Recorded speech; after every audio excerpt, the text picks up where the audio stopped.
औज़ुबिल्लाहिमिनश्शैतानिर्रजीम बिस्मिल्लाहिर्रहमानिर्रहीम। अस्सलामु अलैकुम फ्रेंड्स। आज का हमारा टॉपिक ऑफ डिस्कशन है वो है पाकिस्तान बलूचिस्तान इवॉल्विंग जियोपॉलिटिक्स और energy transit and regional stability 2026। इसकी वजूहत ये है कि बलूचिस्तान जिसका एरिया पाकिस्तान का 44% है, ना सिर्फ मादनी वसाइल से माला माल है बल्कि ग्लोबल एनर्जी ट्रांजिट के लिए भी एक अहम कॉरिडोर है। 2025 के दादोशुमार के मुताबिक गवादर बंदरगाह से चीन, मिडल ईस्ट और गल्फ स्टेट्स ममालिक तक तवानाई की तरसील की सलाहियत सालाना 100 मिलियन टन तक पहुंच चुकी है। ये खित्ता न सिर्फ इकोनॉमिक अपॉर्चुनिटीज पैदा कर सकता है बल्कि खित्ते में सिक्योरिटी और सियासी तावन के लिए संग मील भी है। आज के हम इस लेक्चर में बलूचिस्तान की जो इवॉल्विंग जियोपॉलिटिक्स, तवानाई ट्रांजिट के चैलेंजेस और इलाकाई स्टेबिलिटी पर गहरी तजिया करेंगे। तो इसको हम लेकर चलेंगे आउटलाइन ऑफ लेक्चर में। इस तरह सबसे पहले हम बताएंगे कि कंसेप्ट जो है जियोपॉलिटिक्स और ट्रांजिट कॉरिडोर में क्या है वो बताएंगे।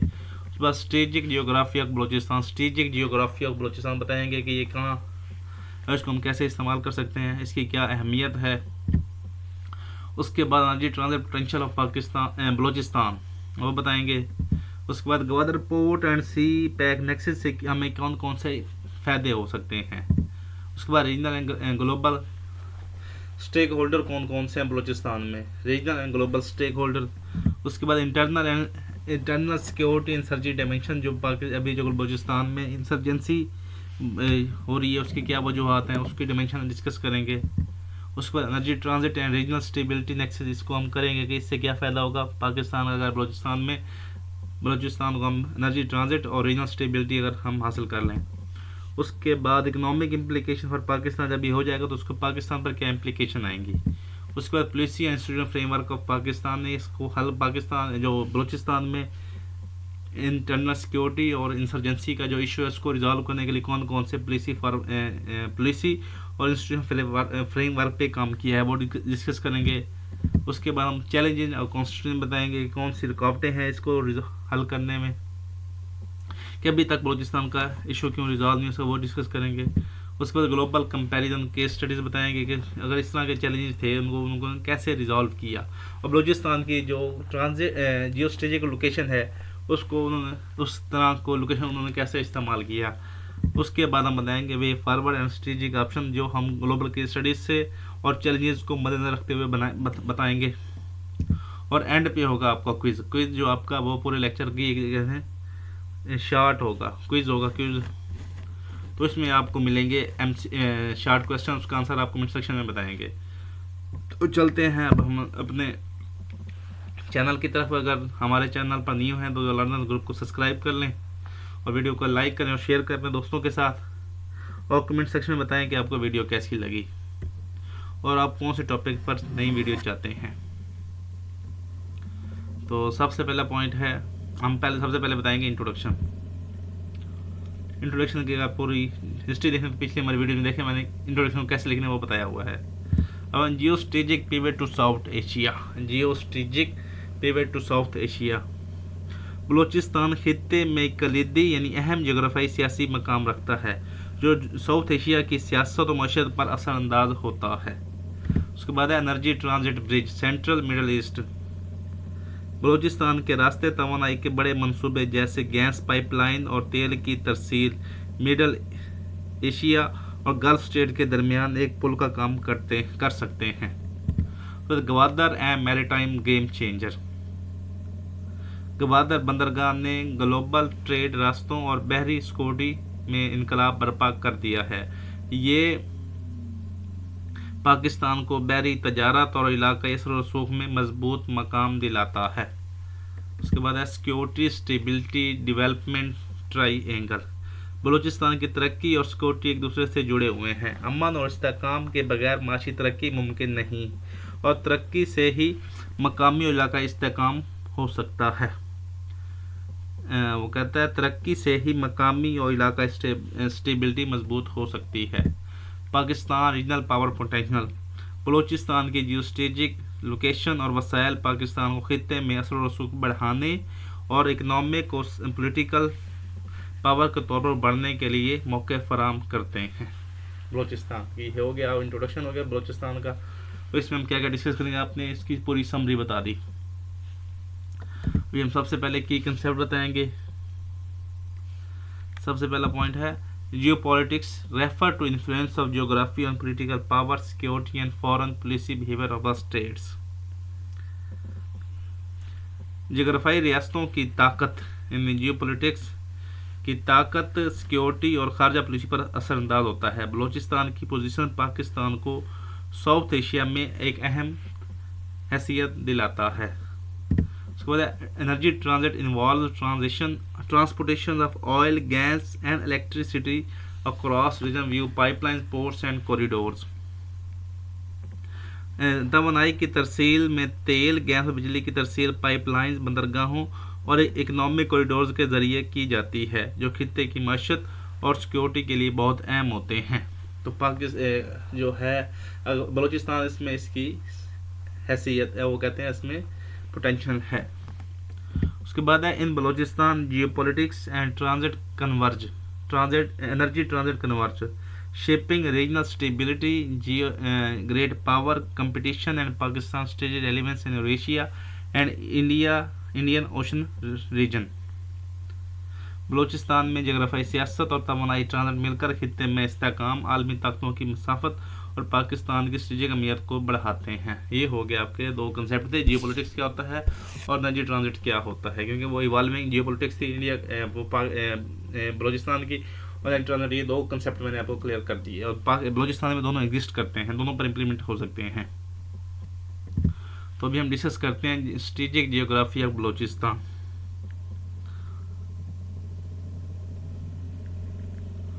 तो सबसे पहला जो पॉइंट है वो है gateway between south and central Asia.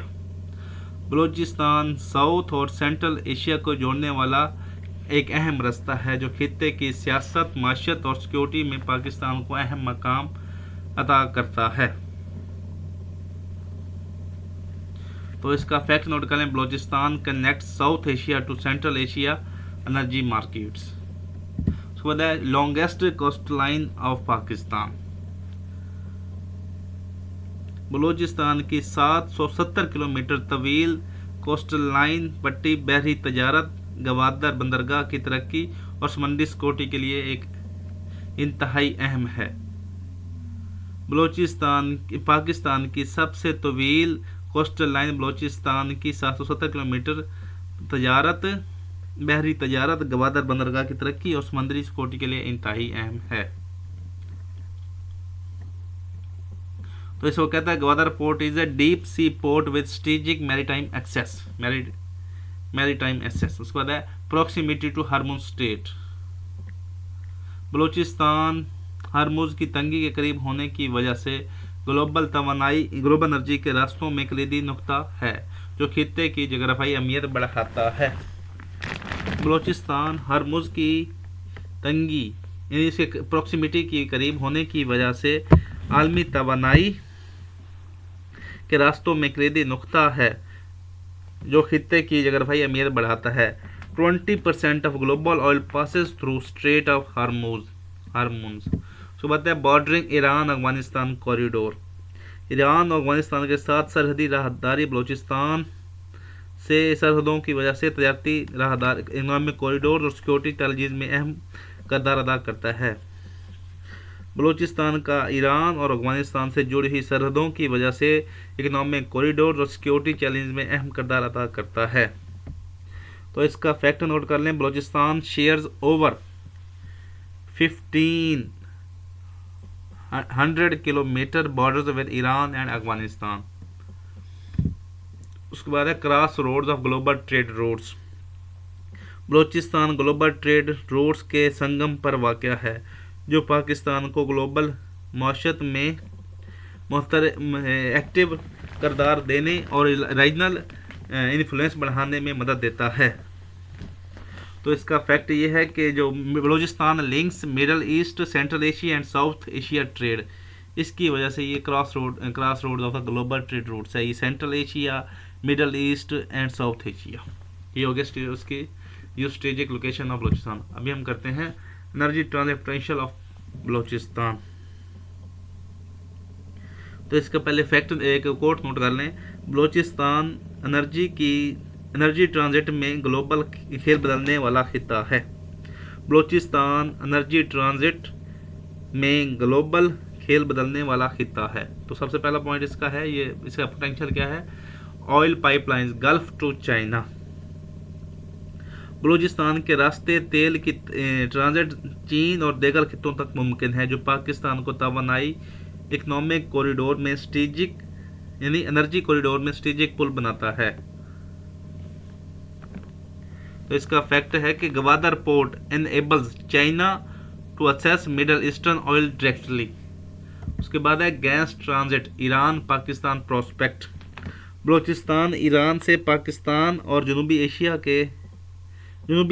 तक यानी साउथ एशिया तक गैस की तरसील के लिए एक अहम रास्ता प्रोवाइड करता है, जो तवानाई की सिक्योरिटी और माशत में मददगार होगा।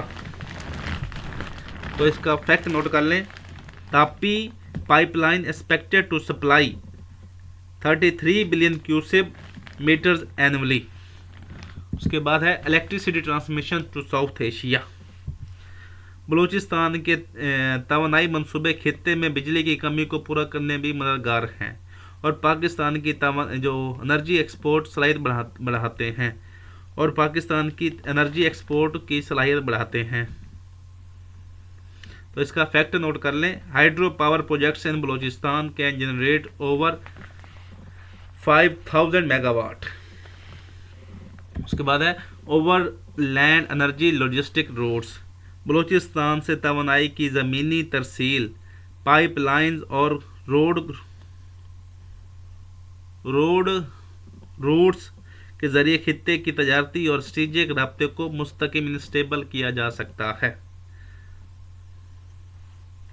तो इसका जो फैक्ट है कि CPEC energy corridor enhance Pakistan overland connectivity के बाद एनर्जी के इसके ओवर लैंड यानी ज़मीनी रास्ते भी बनाए जा सकते हैं। उसके बाद है renewable energy export potential. Balochistan की शमसी और विंड एनर्जी के मंसूबे न सिर्फ मकामी जरूरत पूरी करते हैं बल्कि खित्ते को काबिल तजदीद तवानाई यानी रिन्यूएबल एनर्जी की एक्सपोर्ट की भी मौका देते हैं कि बलूचिस्तान की सोलर और विंड तवानाई के मंसूबे न सिर्फ लोकल ज़रूरियात पूरी करते हैं बल्कि खित्ते को रिन्यूएबल एनर्जी की बरामद का मौका भी देते हैं। Balochistan solar potential exceeds 5000 megawatt. Exceed इसका जो पोटेंशियल है वो 5000 मेगावाट से भी ज़्यादा है सोलर का।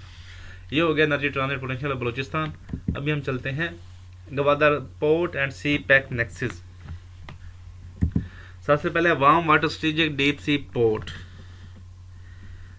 गवादर की बंदरगाह गर्म पानियों में वाक़या है, जो ग्लोबल सी ट्रेड और खित्ते की सिक्योरिटी के लिए पाकिस्तान को स्ट्रेटेजिक अहमियत देता है। तो इसका फैक्ट नोट कर लें, Gwadar port operates all year round unlike northern ports के नॉर्दर्न पोर्ट्स जहाँ वो बर्फ़ जम जाती है तो ये सी जो है गवादर ये सारा साल चलती रहती है, इसकी ये है। दूसरा है CPEC energy and transport backbone. CPEC के तहत गवादर बंदरगाह तवानाई की तरसील और ज़मीनी और बहरी राब्तों के लिए अहम मरकज़ है, जो पाकिस्तान और चीन को माशी फ़वायद देता है। ट्रांसपोर्ट का बैकबोन है। CPEC investments exceeds 62 million in Pakistan. CPEC investments exceed 62 billion dollar in Pakistan. उसके बाद है alternate routes to Malacca strait. Gwadar चीन और दीगर खितों के लिए मलाक्का की तंगी से बचकर तवानाई और तजारती रास्ता फराहम करती है। यानी जो Gwadar port CPEC connection उससे क्या हुआ, जो बलूचिस्तान की जो सी पैक है उस पर जो गवादर है वो मलाक्का स्ट्रेट को अल्टरनेट रूट प्रोवाइड करती है, जो उसकी जगरफी अहमियत को बढ़ाता है। इसका फैक्ट ये है कि over 80% of Chinese oil imports pass through Malacca straight. तो इसलिए चाइना ने, अगर वो अमेरिका के साथ क्लैश हो भी जाए तो अगर वो स्टेट ऑफ मलाक्का को बंद भी कर दे तो उसने अपना ग्वादर पोर्ट बना लिया है चाइना, इसलिए इसने इन्वेस्टमेंट की है। उसके बाद है hub for energy transshipment. Hub for energy transshipment. Gwadar बंदरगाह तवानाई की तरसील के लिए मरकज़ का किरदार अदा करती है, जहां तेल, गैस और दीगर वसाइल को खित्ते के मुख्तलिफ हिस्सों में मुंतकिल किया जा सकता है। ट्रांसशिपमेंट। तो इसका फैक्ट नोट कर लें। Gwadar handles crude oil shipment from Middle East to China. Gwadar handles crude oil shipment from Middle East to China. ये हो गया आपका बलूचिस्तान की strategic location due to Gwadar port and CPEC nexus. अभी हम देखते हैं कि regional and global stakeholder of Balochistan के कौन कौन से हैं। सबसे पहला है वो है चाइना। चाइना जो है energy security and BRI। China Balochistan और ग्वादर बंदरगाह के जरिए तवानाई और तजारती राहदारियों में सरमायादारी करके सरमायाकारी कर रहा है, जिससे उसकी BRI जो उसका प्रोजेक्ट है वो मजबूत हो रहा है। उसके बाद दूसरा है वो है Iran. Iran gas border connectivity. Iran Balochistan के ज़रिए पाकिस्तान को गैस फराहम करता है और सरहदी तजारती बॉर्डर ट्रेड रूट्स मजबूत करता है, जो दोनों ममालिक के इक़्तिसादी ताल्लुकात में इजाफा करता है। फैक्ट ये है कि Iran Pakistan gas pipeline project supplies 21 BCM annually. ये हो गया फैक्ट ईरान का। उसके बाद है Afghanistan transit and stability. Afghanistan Balochistan के रास्ते एनर्जी और जो है वो कहता है तजारती सामान की तरसील में अहम किरदार अदा करता है और अमन और स्टेबिलिटी खित्ते की सिक्योरिटी को मुतासर करती है।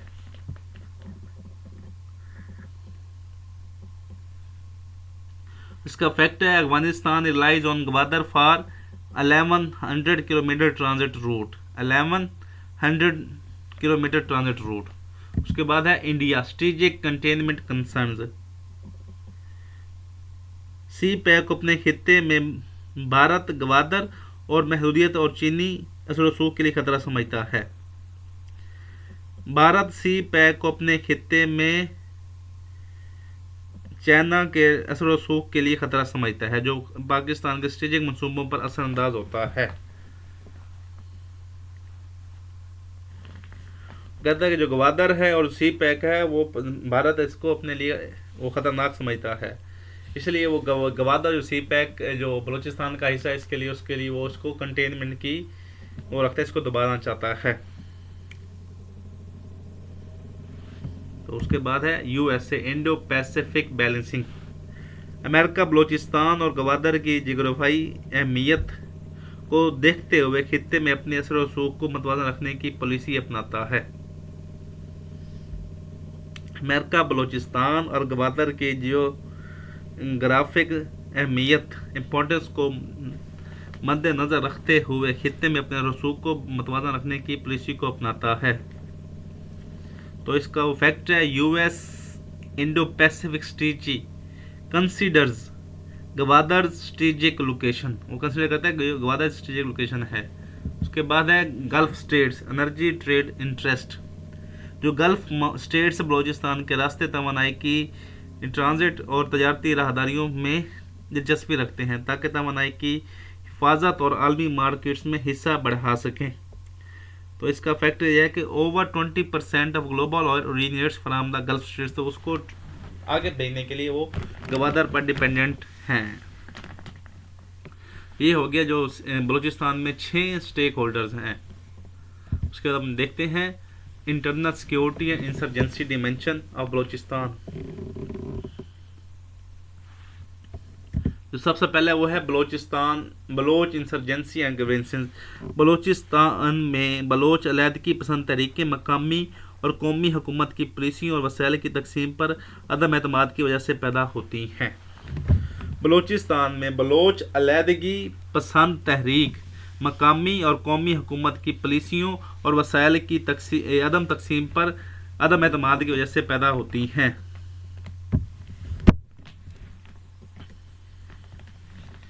तो इसका फैक्ट नोट कर लें। Baloch insurgency has lasted over 70 years with intermediate conflicts, यानी कभी कम हुए, कभी सेट हुए, कभी इंटरमीडिएट होता, कभी होना, कभी ना होना। उसके बाद है militant attacks on infrastructure. Balochistan में तवानाई और इकनॉमिक प्रोजेक्ट्स पर अस्करी हमले यानी टेररिज्म, मिलिटेंट अटैक्स सरमायाकारी और खित्ते की सिक्योरिटी को मुतासर करते हैं, जिससे तरक्की की रफ्तार बलूचिस्तान में सुस्त हो जाती है। तो इसका फैक्ट नोट कर लें। Over 200 attacks reported on CPEC project between 2015 to 2025। उसके बाद है local alienation from mega projects. मकामी कम्युनिटीज़ बाज़ औक़ात बड़े मंसूबों से, बड़े प्रोजेक्टों से खुद को अलहदा महसूस करती हैं, जिससे सोशल अलाइनेशन यानी सोशल टेंशन और अदम तवाज़ुन पैदा होता है।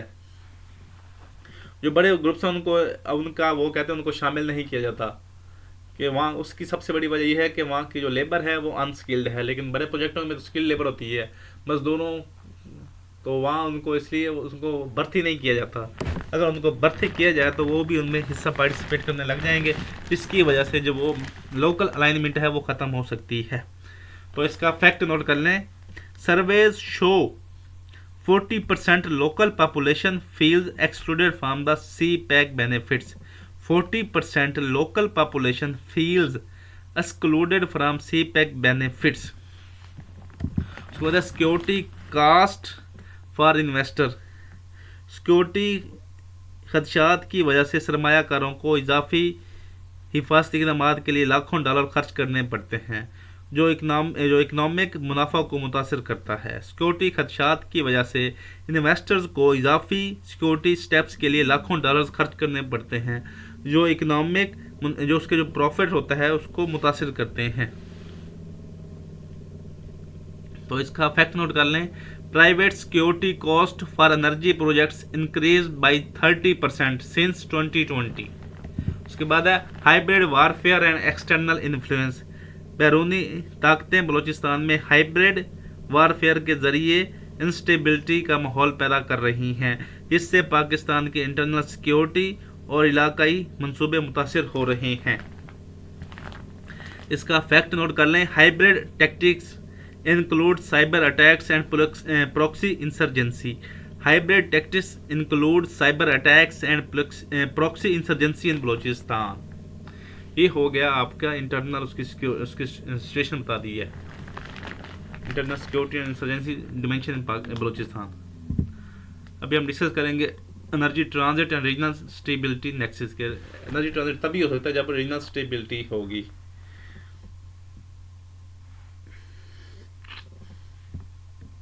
सबसे पहले वो कहते हैं स्टेबिलिटी इनेबल एनर्जी कॉरिडोर्स। खित्ते में अमन व अमान और स्टेबिलिटी के बगैर तवानाई के कॉरिडोर्स महफूज और मौसर तरीके से काम नहीं कर सकते, जिससे सरमायाकारी और मुआशी तरक्की मुतासर होती है। इसलिए स्टेबिलिटी के एनर्जी कॉरिडोर्स के लिए स्टेबिलिटी बहुत ज़रूरी है। तो इसका फैक्ट नोट कर लें। Stable regions see 30% higher energy corridor efficiencies. Stable regions see 30% higher energy corridor efficiency. उसके बाद है एनर्जी इंटरडिपेंडेंस रिड्यूस कन्फ्लिक्ट। रियासतें अगर एनर्जी में एक दूसरे पर इन्हिसार करती हैं तो कशीदगी कम हो जाती है और ताउन बढ़ता है, जो खित्ते में स्टेबिलिटी के लिए फ़ायदेमंद है। अगर एनर्जी को आपस में दूसरा वो डिपेंडेंस हो जाए तो फिर वो उसमें कन्फ्लिक्ट्स कम होंगे और वो स्टेबिलिटी आएगी। तो इसका फैक्ट नोट कर लें। Energy trade between Pakistan and China strengthen bilateral ties. Energy trade between Pakistan and China strengthen bilateral ties. उसके बाद है disruption trigger regional insecurity. Energy के रास्तों में रुकावटें या हमले खित्ते के इकनॉमिक और पॉलिटिकल स्ट्रक्चर पर मनफी असरात डालते हैं, जिससे सिक्योरिटी खदशात बढ़ते हैं। इसका फैक्ट नोट कर लें, CPEC project faced over 200 security incidents between 2015 to 2025। उसके बाद है economic stakes encourage cooperations. Energy projects में बड़े इकोनॉमिक प्रॉफिट्स की वजह से ममालिक एक दूसरे को के साथ ज़्यादा कॉपरेशन करते हैं, जिससे खित्ते में स्टेबल तल्लुकात पैदा होते हैं। तो इसका फैक्ट नोट कर लें, CPEC investments over 62 billion increase regional cooperation. उसके बाद क्या है, connectivity promotes peace dividends. Energy और ट्रेड जो तल्लुकात हैं माशी तरक्की और खुशहाली के ज़रिए खित्ते में अमन कायम करने में मददगार साबित पैदा होते हैं, जिससे सियासी कशीदगी भी कम होती है।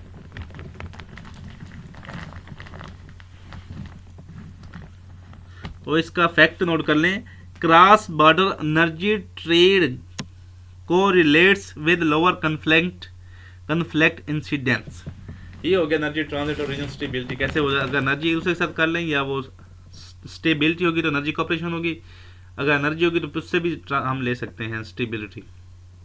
तो ये हो गए उसके 5 पॉइंट्स। उसके बाद हम देखते हैं इकोनॉमिक इम्प्लीकेशन। अगर वो स्टेबिलिटी और इकोनॉमिक कॉरिडोर बन जाए तो पाकिस्तान के लिए कौन कौन से इकोनॉमिक इम्प्लीकेशन आएंगे। सबसे पहला जो पॉइंट होगा वो है transit fees and foreign exchange.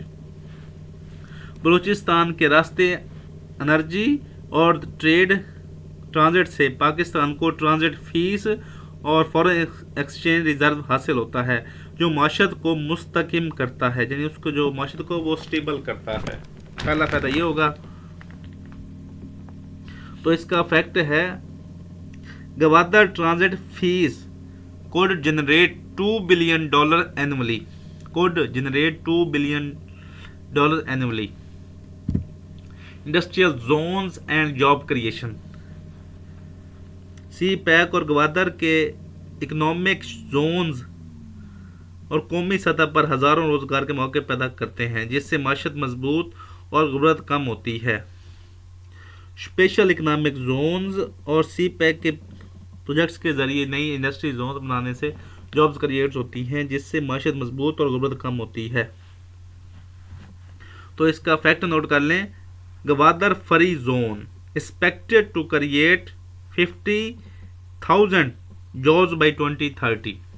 उसके बाद बलूचिस्तान इकोनॉमिक इंटीग्रेशन। बलूचिस्तान की मैशत को कौमी और बैनुल-अक़वामी मंसूबों में शामिल करना नेशनल ग्रोथ और खित्ते में सिक्योरिटी के लिए फ़ायदेमंद है। तो इसका फैक्ट नोट कर लें, integration of Balochistan into CPEC enhance regional connectivity. उसके बाद है export led growth opportunities. Gwadar और बलूचिस्तान के इंडस्ट्रियल प्रोजेक्ट्स पाकिस्तान को एक्सपोर्ट लेड ग्रोथ अपॉर्चुनिटीज़ मौके यानी अपॉर्चुनिटी मुहैया करते हैं, जिससे माशी इस्तेहकाम और बैनुल-अक़वामी तजारत में हिस्सा पाकिस्तान का बढ़ता है। तो इसका फैक्ट नोट कर लें, Gwadar port could increase Pakistan exports by 15%। Gwadar port could increase Pakistan exports by 15%। उसके बाद है FDI inflows and infrastructure boom. CPEC और दीगर मंसूबे बलूचिस्तान में मुल्की सरमायाकारी को मुतवज्जा करते हैं, यानी फॉरेन डायरेक्ट इन्वेस्टमेंट को मुतवज्जा करते हैं और इंफ्रास्ट्रक्चर के फ़रोग से माशत मजबूत होती है। और इससे जब FDI आएगी तो इससे इंफ्रास्ट्रक्चर मजबूत होगा, जिससे इंफ्रास्ट्रक्चर से हमारी जो माशत है मजबूत होती है। तो इसका फैक्ट नोट कर लें, FDI in CPEC projects exceeded 6 billion by 2025. FDI in CPEC projects exceeded 6 billion by 2025. तो पॉलिसी और इंस्टीट्यूशनल फ्रेमवर्क पाकिस्तान पढ़ने से पहले आप हमें बताएं कमेंट सेक्शन में कि पाकिस्तान को कौन कौन से इकोनॉमिक इम्प्लीकेशन हुए हैं बलूचिस्तान को इंटीग्रेट करने से।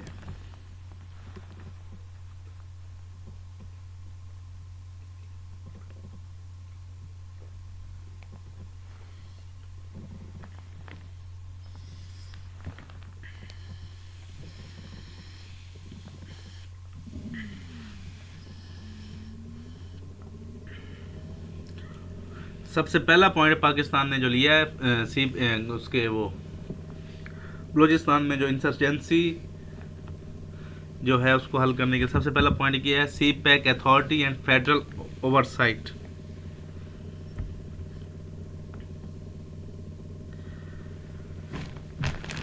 सी पैक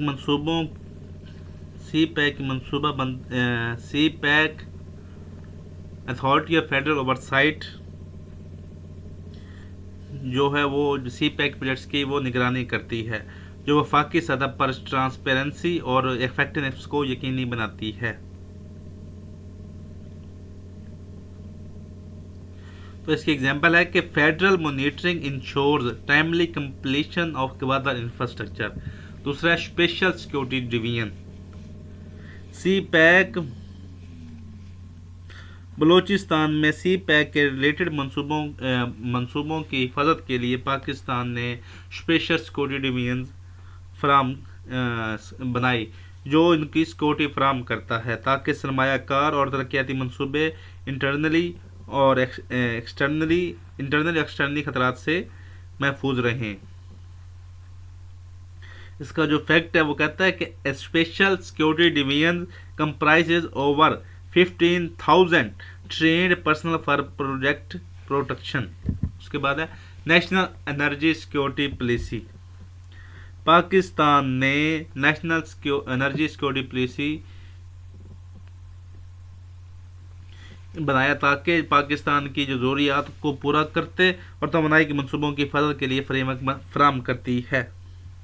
तो ये पॉलिसी है, ये पाकिस्तान की तवानाई की ज़रूरत को पूरा करने और तवानाई के मंसूबों की हिफाजत के लिए फ्रेमवर्क फराम करती है, जो इस्तेहकाम को फ़रोग देता है। तो इसका फैक्ट नोट कर लें। National energy security policy aims to add 5,000 megawatt renewable energy by 2030। National energy security policy aims to add 5,000 megawatt renewable energy by 2030। इतना जो है वो सिर्फ जो है सोलर का वो बलूचिस्तान में है, तो इसलिए बलूचिस्तान में भी इन्वेस्टमेंट करेंगे। उसके बाद है Gwadar development authority. Gwadar development authority Gwadar के शहरी तजारती और सनती मंसूबों की मंसूबाबंदी और निगरानी करती है, जो ये अथॉरिटी है, ताकि बंदरगाह और शहर की तरक्की मतवाज़न मौसर हो सके, ताकि उसकी जो बंदरगाह और शहर की तरक्की मतवाज़न और मौसर हो सके, ताकि जो वो लोकल अलाइनेशन है उसको कम से कम किया जा सके। तो इसका फैक्ट नोट कर लें। Gwadar development authority overseas urban planning for Gwadar's 770 kilometre coastline, 770 kilometre coastline की अर्बन प्लानिंग के लिए काम करती है। तो ये पाकिस्तान ने पुलिस इंफ्रास्ट्रक्चर में पहले सी पैक अथॉरिटी बनाई है, स्पेशल सिक्योरिटी डिवीजन बनाई है, नेशनल एनर्जी सिक्योरिटी पॉलिसी बनाई है ताकि इससे बलूचिस्तान में रिन्यूएबल एनर्जी रिसोर्सेज पे काम किया जा सके, और गवादर डेवलपमेंट अथॉरिटी बनाई है। ये उसके इंस्टीट्यूशनल और पॉलिसी वो हैं पाकिस्तान के। अभी हम चलते हैं, बल्कि सिविल मिलिट्री कोऑर्डिनेशन मैकेनिज्म भी है। सी पैक सिविल और फौजी इदारों के दरमियान राब्ता और बलूचिस्तान के मंसूबों में सिक्योरिटी और तरक्की अमल को यकीनी बनाता है। सी पैक सिविल और मिलिट्री इदारों के दरमियान राब्ता कायम करने के लिए भी है और बलूचिस्तान के मंसूबों में सिक्योरिटी और तरक्की के मतवाज़न अमल को भी यकीनी बनाता है। तो इसका फैक्ट नोट कर लें। Civil military coordination reduce project delays and enhance security. Civil military coordination reduce project delays and enhance security. ये हो गया पाकिस्तान ने ये पाँच स्टेप्स लिए हैं बलूचिस्तान के जो वो हैं इंसर्जेंसी और जो क्या कहते हैं मिलिटेंसी को कम करने के लिए। अभी हम डिस्कस करते हैं चैलेंजेस और कॉन्स्टेंट्स क्या हैं कि इतना कुछ तो पाकिस्तान ने किया है तो फिर भी इसमें इंसर्जेंसी और रुकावटें क्यों हैं, तो क्या वजूहात हैं, causes of insurgency and militancy in Balochistan या चैलेंजेस। जो सबसे पहला जो है वो है persistent insurgency and terrorism. Balochistan में इंसर्जेंसी और दहशतगर्दी मंसूबों की तरक्की सरमायाकारी और सिक्योरिटी को मुतासर कर रहे हैं, जिससे उसकी इकॉनमी को, जो बलूचिस्तान की इकॉनमी को है वो नुकसान पहुंचता है और उसमें इन्वेस्टर घबराता है। तो दूसरा पॉइंट है भाई इसमें वही है कि 200 जायद जो इंसिडेंट हुए हैं सी पैक प्रोजेक्ट्स पर 2015 से 2025 में हुए हैं, तो इसलिए उसमें बलूचिस्तान की तरक्की नहीं हो पा रही। उसके बाद है गवर्नेंस एंड कैपेसिटी डेफिसिट्स इन बलूचिस्तान। कहता है कमज़ोर गवर्नेंस, कमज़ोर इंतज़ामी सलाहियतें, मंसूबों की बर वक्त तकमील और ट्रांसपेरेंसी में रुकावट हैं, जिससे वफाकी और सूबाई सतह पर तनाज़ात पैदा होते हैं। उसके बाद जो बलूचिस्तान के लोग हैं उनमें वो भी उनमें जो प्रॉपर वो कहते हैं कि ज़्यादा उनकी लिटरेसी रेट कम है, जिसकी वजह से उनमें कैपेसिटी डेफिसिट है कि वो इतने ट्रेन नहीं हैं। तो इसका फैक्ट नोट कर लें, lack of trained personnel delays infrastructure projects. उसके बाद है regional rivalries and proxy wars. Pakistan के पड़ोसी ममालिक और ग्लोबल ताकतें यानी अमेरिका, रशिया, चाइना वगैरह बलूचिस्तान में प्रॉक्सी सरगर्मियों और कम्पिटिटिवनेस के ज़रिए मंसूबों और सिक्योरिटी को मुतासर कर रही हैं। पाकिस्तान के पड़ोसी ममालिक और ग्लोबल ताकतें बलूचिस्तान में प्रॉक्सी सरगर्मियों के ज़रिए मंसूबों और सिक्योरिटी को मुतासर कर रही हैं। तो इसका फैक्ट नोट कर लें, regional tension increase security expenditure by 30%। Regional tension increase security expenditure by 30%। उसके बाद है फाइनेंसिंग एंड डेप्ट सस्टेनेबिलिटी। सी पैक और दीगर मंसूबों के लिए माली वसाइल की दस्तयाबी और कर्ज की पायदारी अहम चैलेंज हैं, जो इकनॉमिक स्टेबिलिटी और सरमायाकारी को मुतासर करते हैं। तो वो कहता है कि पाकिस्तान में जो हम बजट वो ले रहे हैं, सी पैक में जितने भी प्रोजेक्ट्स लग रहे हैं वो सारे उधार पे हैं, तो इसकी वजह से वो डेप्ट सस्टेनेबिलिटी एक बहुत बड़ा इशू है। तो इसका फैक्ट नोट कर लें, पाकिस्तान डेप्ट to GDP ratio reached 78% in 2025। Pakistan डेप्ट to GDP ratio reached 78% in 2025। उसके बाद है इन्वायरमेंटल एंड सोशल रेजिस्टेंस। मकामी लोकल कम्युनिटी और क्लाइमेट सिक्योरिटी की हसासियत बाद प्रोजेक्ट्स में रुकावट डालती है, जिससे तरक्याती प्रोजेक्ट्स में ताख़ीर और सोशल अलाइनेशन पैदा होती है, सोशल टेंशन पैदा होती है। तो इसका फैक्ट नोट कर लें, environmental assessments delay projects by 12 to 18 month. जो इन्वायरमेंटल जो डिलेज होती हैं, असेसमेंट डिलेज करते हैं, इसकी वजह से प्रोजेक्ट्स हमारे लेट हो रहे हैं, इसलिए बलूचिस्तान में तरक्की नहीं हो रही।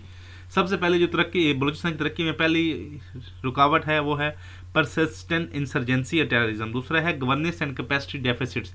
नंबर तीसरा है regional rivalry and proxy wars. Regional rivalry है जो इंडिया चाहता है कि ये पाकिस्तान ना तरक्की कर सके, और यूएस और रशिया में जो वार है वो कहते हैं कि हम इसमें अपना इन्फ्लुएंस बनाएंगे। गदा वार एक अच्छी पोर्ट है। उसके बाद फाइनेंस एंड डेप्ट सस्टेनेबिलिटी का इशू है और इन्वायरमेंटल सोशल रेजिस्टेंस है। ये होगा चैलेंजेस। अभी हम डिस्कस करते हैं ग्लोबल कंपैरिजन या केस स्टडीज़ कि उन्होंने अपनी लोकेशन अपनी जियोस्ट्रेटेजिक लोकेशन को कैसे प्रॉपर इस्तेमाल किया, तो हम बलूचिस्तान के लिए किस तरह सीख सकते हैं। सबसे पहला पॉइंट है तुर्की एनर्जी ट्रांजिट हब मॉडल। तुर्की ने एनर्जी ट्रांजिट के मंसूबों को कौमी और ग्लोबल सिक्योरिटी और मईशत के लिए मरकज़ बनाया, जो बलूचिस्तान के मंसूबों के लिए भी सबक आमोज़ है।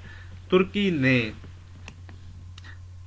एनर्जी ट्रांजिट के मंसूबों को कौमी और ग्लोबल सिक्योरिटी और मईशत के लिए मरकज़ बनाया, जो बलूचिस्तान के मंसूबों के लिए भी सबक आमोज़ है। तो इसका फैक्ट नोट कर लें, Turkey transports over 40% of Europe energy through pipeline. उसके बाद नंबर 2 है अजरबैजान पाइपलाइन डिप्लोमेसी। अजरबैजान ने एनर्जी पाइपलाइंस के ज़रिए ग्लोबल ताकतों के साथ ताल्लुकात मजबूत किए और खित्ते में अपनी जियोस्ट्रेटेजिक इन्फ्लुएंस को बढ़ाया।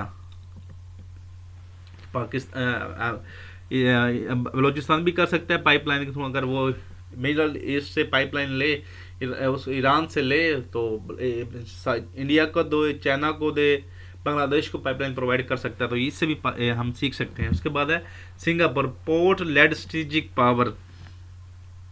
सिंगापुर ने अपनी बंदरगाह के जरिए ग्लोबल तजारती नेटवर्क में अपना असर और रसूख बढ़ाया, जो गवादर बंदरगाह के लिए एक काबिल तकलीद मॉडल है, यानी इम्प्लीमेंटेबल यानी मॉडल है। सिंगापुर ने अपनी बंदरगाह के जरिए ग्लोबल ट्रेड नेटवर्क में अपना इन्फ्लुएंस बढ़ाया, जो गवादर बंदरगाह के लिए भी एक काबिल तकलीद यानी इम्प्लीमेंटेबल मॉडल है। तो इसका फैक्ट नोट कर लें, Singapore is the world second busiest container port, handling 37 million TEOs। तो ये हो गया इस ग्लोबल कंपैरिजन, अपनी जियो स्ट्रेटेजिक लोकेशन को कैसे इस्तेमाल किया। तो हम बलूचिस्तान के लिए भी इनमें से एक मॉडल पे अमल करके बलूचिस्तान को स्टेबल कर सकते हैं। अभी हम बताएंगे way forward strategic option Balochistan के लिए। जो सबसे पहला पॉइंट है वो पॉलिटिकल रिकंसिलिएशन इन बलूचिस्तान। मकामी रहनुमाओं और वफाकी हुकूमत के दरमियान सियासी मुहाफ़त, अमन और तरक्की और CPEC मनसूबों की कामयाबी के लिए बुनियादी शर्त है। CPEC मनसूबों और दूसरे प्रोजेक्ट्स के लिए पॉलिटिकल रिकंसिलिएशन बहुत ज़रूरी है, जिसमें मकामी लोकल लीडर्स और फेडरल गवर्नमेंट को आपस में रिकंसिलिएशन करना ज़रूरी है। दूसरा है local ownership of energy projects. मकामी कम्युनिटी की शमूलियत मनसूबे की कबूलियत, सिक्योरिटी और इक़्तिसादी फ़ायदा में इजाफा करती है, जिससे पायदार तरक्की मुमकिन होती है।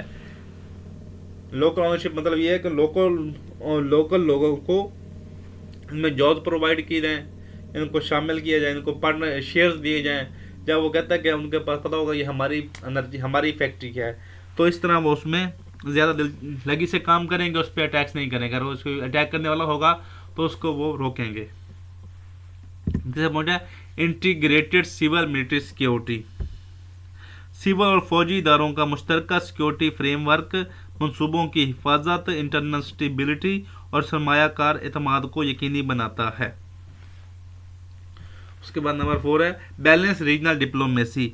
पाकिस्तान को रीजनल और ग्लोबल ताकतों के साथ मतवाजन ताल्लुकात कायम करने चाहिए, ताकि वो CPEC और एनर्जी मनसूबे पर असरात कम हों और ताउन बढ़े, ताकि जिसके साथ हमें रीजनल स्टेट्स के साथ और ग्लोबल के साथ अच्छे ताल्लुकात बनने चाहिए, ताकि वो हमारे बलूचिस्तान में प्रॉक्सीज कम से कम करें।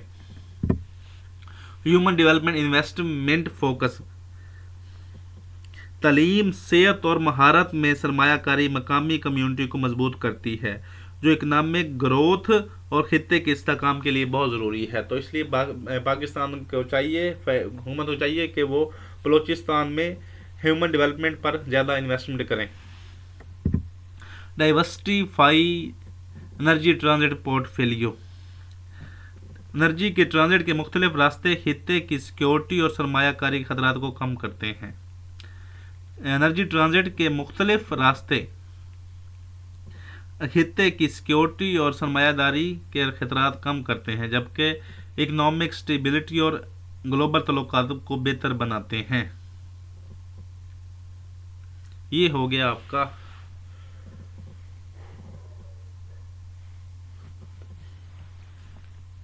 वे फॉरवर्ड बार बलूचिस्तान को अगर हमने ट्रांजिट एनर्जी ट्रांजिट बनाना है। तो अभी हम डिस्कस करते हैं कंक्लूजन हमेशा आपका बैलेंस और वे फॉरवर्ड होना चाहिए। तो सबसे पहला पॉइंट है Balochistan central to Pakistan future. Balochistan Pakistan के मुस्तकबिल में एक मरकज़ी किरदार अदा करता है। इसकी जियोग्राफिक इम्पोर्टेंस, वसाइल और बंदरगाहें मुल्क की तरक्की और खित्ते में असर व रसूख के लिए नहायत ज़रूरी हैं। Energy transit and transform stability. Energy की ट्रांजिट बलूचिस्तान के खित्ते में इस्तेहकाम और इक़्तिसादी तरक्की को फ़रोग दे सकती है। ये मंसूबे न सिर्फ सरमायाकारी बढ़ाते हैं बल्कि तवानाई सिक्योरिटी को भी मजबूत करते हैं। Number security must align with development. Security के इक़दाम को तरक्याती मंसूबों के साथ हम आंग होना चाहिए, यानी अलाइन होना चाहिए। सिर्फ हिफाजती इक़दाम काफ़ी नहीं, मकामी कम्युनिटी की शमूलियत और खुशहाली भी बहुत ज़रूरी है। रीजनल कनेक्टिविटी ओवर कन्फ्रंटेशन, इलाकाई कनेक्टिविटी कशीदगी और टकराव की बजाय ताउन को फ़रोग देती है। रीजनल कनेक्टिविटी कशीदगी और टकराव की बजाय ताउन को फ़रोग देती है। मजबूत तजारती और तवानाई के रवाबित खित्ते में पायदार अमन और माशी फ़वाइद के लिए बहुत अहम हैं। मजबूत तजारती और तवानाई के रवाबित खित्ते में पायदार अमन और माशी फ़वाइद के लिए बहुत अहम हैं। ये हो गया आपका कंक्लूजन कि हमने कहाँ से चले और कहाँ तक ले आए। तो अभी आप आ जाता है आपका क्विज, इसके आपने आंसर प्रॉपर कमेंट सेक्शन में देने हैं ताकि हमें पता चले कि आपको हमारी वीडियो समझ आ रही है।